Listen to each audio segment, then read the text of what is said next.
कौन आध्यात्मिक ज्ञान ले सकता है? हाँ, जो सर्वधर्मान परित्यज्य करता है वो अधिकारी है ज्ञान लेने का। यानी वो सब छोड़ करके भगवान कृष्ण की शरण ले लिया। वो सर्वधर्मान परित्यज्य, मुझे अब किसी से कोई लेना देना नहीं है, अब जो कृष्ण कहेंगे वो हम करेंगे, जो भगवान बोलेंगे वो करेंगे। हमने अपने मर्जी से अनंत जन्म करके देख लिया, हमने अपने माता पिता के कहने से अनंत जन्म करके देख लिया, हमने बहुत सारे मित्रों, बहुत सारे परिवार रिश्तेदारों की मनमर्जी से करके देख लिया, पत्नी की मर्जी से चल के देख लिया, पति की मर्जी के चल के देख लिया, बच्चों की मर्जी से चल के देख लिया, लेकिन हमारे जीवन में शांति और आनंद नहीं आ रहा है। तो ऐसे लोग जो समझ जाते हैं फिर वो क्या करते हैं, सब धर्मों को छोड़कर भगवान की शरण लेते हैं गुरु के माध्यम से। तो जब वो भगवान की शरण लेते हैं तब वो भगवान के कहे हुए वचनों पर अपने चित्त को स्थिर करते हैं। अभी तक हम लोग अगर ईमानदारी से देखें तो हम लोग भगवान के वचनों पर, गुरु के वचनों पर अपने चित्त को स्थिर ही नहीं करते। हमारे दिमाग में अपने विचार चलते रहते हैं, अपनी योजनाएं चलती रहती हैं और उन्हीं योजनाओं और उन्हीं विचारों को करने में हम लगे रहते हैं। और हमको क्या लगता है कि अब बस सुखी होने वाले हैं, बस ये काम हो जाए, बस ये थोड़ा सा और हो जाएगा फिर हम बहुत सुखी हो जाएंगे। लेकिन वास्तविकता में हम सबको अनुभव है अपने अपने जीवन से, अपने अपनी बुद्धि से, जो हमने भौतिक जीवन में निर्णय लिए हैं और जिनके आधार पर जीवन जिया है उसका परिणाम हमें क्या मिला है। ये तो भला हो गुरुजनों का, वैष्णवों का, जिनकी कृपा से हम भगवत भक्ति में आ गए। अगर भगवत भक्ति में नहीं आते तो ये बचा हुआ जीवन भी ऐसे ही निकल जाता और उन्हीं सब चीजों में फंसे फंसे वही सब करते करते और अचानक बीच में यमदूत आते और हमको लेकर के चले जाते। लेकिन ये तो प्रमाणित गुरु परंपरा के आचार्यों की कृपा है। भक्ति सिद्धांत सरस्वती महाराज, श्रील प्रभुपाद जी, परम पूज्य गोपाल कृष्ण गोस्वामी महाराज आदि वर्तमान आचार्य की कृपा है, जिनके कारण वो अपना पूरा जीवन दे दिए, तब जाकर के हम कहीं भक्ति को समझ पा रहे हैं और उसका प्रचार प्रसार करने का प्रयास कर पा रहे हैं। आप देखेंगे भक्ति सिद्धांत सरस्वती महाराज का जीवन देखें, अपनी जितनी गुरु परंपरा है किसी का भी जीवन देखें, उन्होंने पूरा जीवन अपना समर्पित कर दिया कृष्ण के प्रचार के लिए, कृष्ण की शिक्षा के लिए।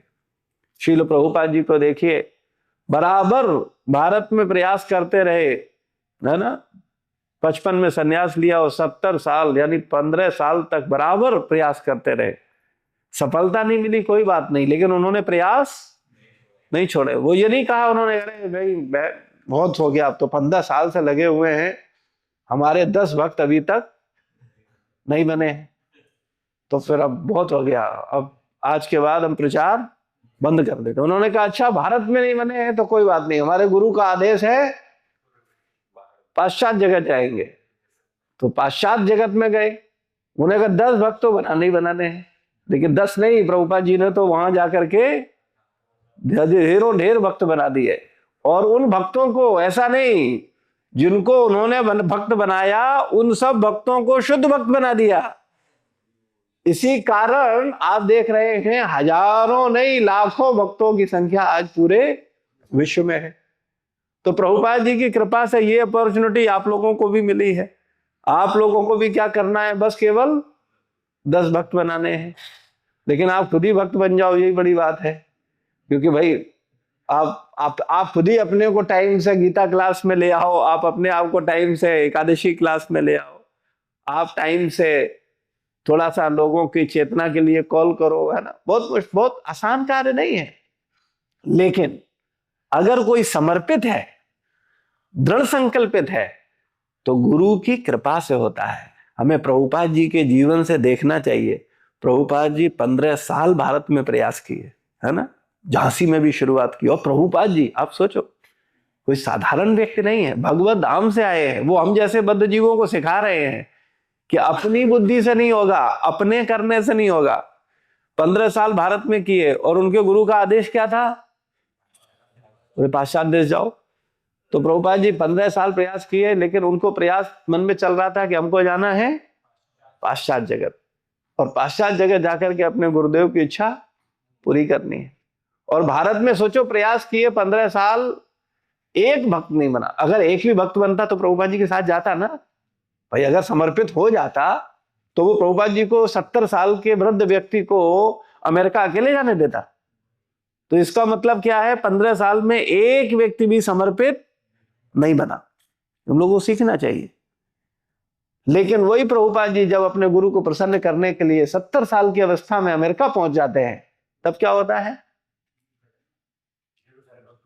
हाँ, और फिर वो वहां से अपने 10 भक्तों को लेकर के आते हैं। और वो कैसे होते हैं? पूर्ण समर्पण। भारत वाले नहीं गए उनके साथ, लेकिन जब वहां भक्त बन गए तो उन्होंने अपना देश छोड़ दिया, अपना परिवार छोड़ दिया, अपनी सौंदर्यता छोड़ दी, और उन सब ने सर्वधर्मान परित्यज्य कर दिया। सर्वधर्मान परित्यज्य करने वाला ही भक्त है, इंद्रिय तृप्ति करने वाला भक्त नहीं है, जिसकी प्रधानता इंद्रिय तृप्ति हो। और ऐसा नहीं था, प्रभुपाद जी को उन समर्पित भक्तों में गृहस्थ भक्त भी बहुत अच्छी सेवा कर रहे थे और पूर्ण रूप से प्रभुपाद जी के प्रति समर्पित थे। उन्होंने सर्वधर्मान परित्यज्य कर, पति पत्नी दोनों ने कर रखा था।